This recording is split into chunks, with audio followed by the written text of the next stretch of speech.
Well, the Group 1 3-year-old Colts and Geldings New South Wales Breeders' Challenge final is overflowing with exciting talent, including the unbeaten Private Eye. I caught up with his driver, Robbie Morris.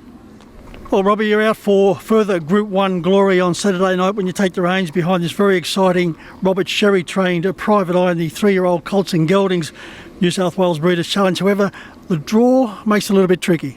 Yeah, look, you can look at the draw two ways, but I'm not too faced with it. I think it gives him time to float out, find his feet. We all know there's a lot of gate speed, and realistically, he probably couldn't hold a couple of them ones out drawn underneath him anyway. So I think it's a good spot for us. We can just have a look across as the gate goes and bide our time and see what happens and let it unfold in front of us. Robbie, you've driven him both starts for Robert Sherry, the first at Bathurst and then Saturday night here last at Club Menangle. And on both occasions, he seems to have another gear.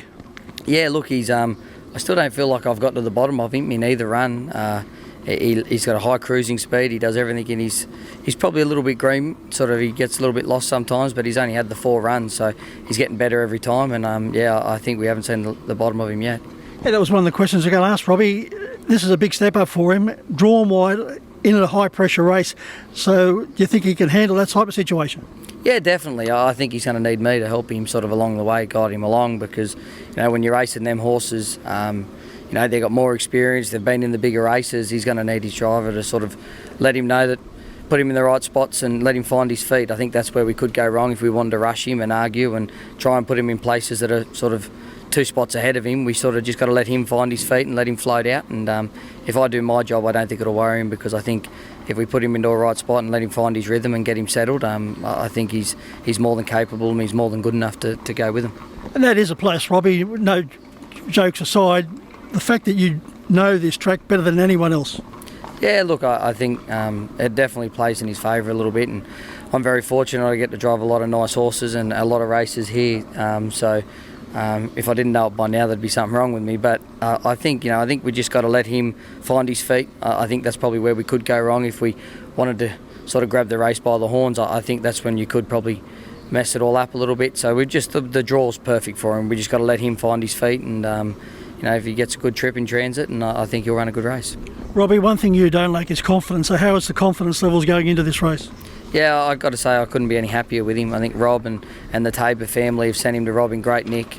Everyone associated with him. I'm the lucky one. I get to drive him for the fun time, but there's a lot of hard work that's gone into this horse, not only for the last 3 weeks, but the last 2 years. So everyone involved, the Tabors, Success Stud bred him. There's a lot of work that goes in behind the scenes, and Rob Sherry's turned him out in terrific order in both starts. He looks immaculate, and I think we've done everything right, and if luck's on our side, he'll be hard to beat. Robbie, other drives on the night include Replaced Eye in the second. You've certainly formed a nice relationship with this horse since Todd McCarthy went north. His effort here last Saturday night, he showed some grit. Yeah, he did. He's a cool horse to drive. You sort of point him in the right direction and he does the rest. But his Saturday night run was, got to say, I think it was probably one of his best. He was definitely headed. The inside horse got a clear half a length on him, and I sort of didn't think he was going to peg it back, but last 50 yards he really stuck his head out again. He's such a good try, so it's a pleasure to drive for that stable, but it's also nice to get on such a nice horse. Kerry Ann has Brock's Territory going around, a very consistent type. Yeah, he's a beautiful horse, Brock's Territory. He's been great for his connections. Sort of a bit of a hard spot when they get clashing like that, these horses, but Brock's Territory's owner has been really good. He's allowed me to drive Replaced Eye because he just knows how good a Replaced Eye's going, but we don't lose anything with Josh Gallagher driving him. He's got beat 2.9 metres, I think, something last week in the free-for-all, so trickier draw this week, not drawn one. He's drawn a bit out wide, but he'll have to get back and come home, but he's going really good, that horse, so look for him and drops back to level 2 again, I reckon. Hilda Ransom's going around in the JC Cup and played very consistent mare. Yeah, she is. She's been a revelation since she's come from New Zealand to Kerry Ann. She's every start she's gone out there, she's put her right foot forward, and I expect her to do the same again.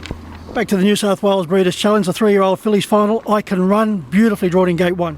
It's a beautiful draw for her. We all know I like to drive her that way, so she's already on the fence, and she's drawn perfect. We've keep rocking, drawn directly to the outside of her with the emergency, so with the emergencies out, so I think it puts us in a great spot to sort of have a really good shot to just sit on the fence, sit pretty, and wait for our turn.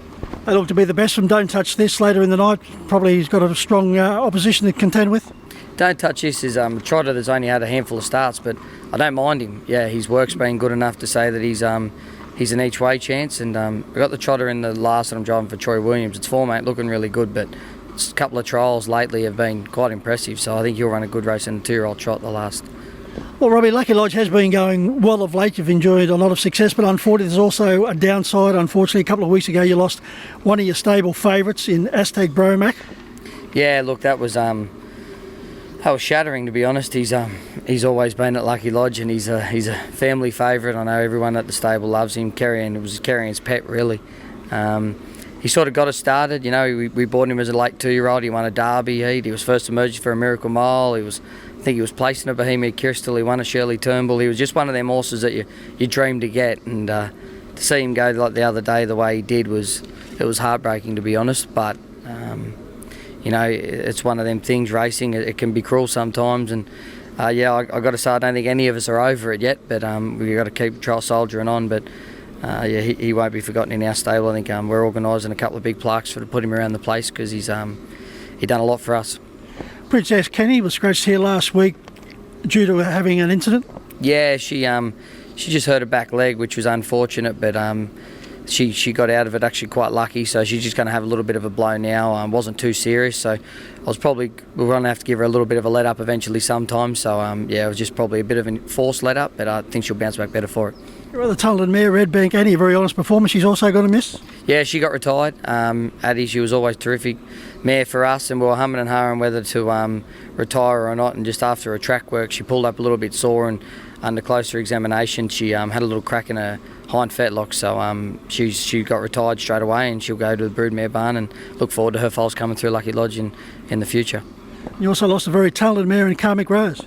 Yeah, it's been a hard month or 6 weeks, but Karmic Rose was just working normal track work and suffered a heart attack, would you believe? One of her valves on her heart, just like a normal human. You could be as fit as a mallee bull, but you just never know when your time's up. And unfortunately for her owners, she was a lovely trotting mare, and I thought she was going to really go places, but unfortunately for her, it's not to be. So that was really sad. You know, them things just come out of nowhere, and there's nothing you can do about it. So it's been a rough 6 to 8 weeks for Lucky Lodge, but we're very lucky. We've got good supporting owners and more clients coming to the stable all the time, and great staff. So it's a real team effort, and we just got to keep soldiering on. Well, Robbie, onwards and upwards on Saturday night. Good luck. Thank you.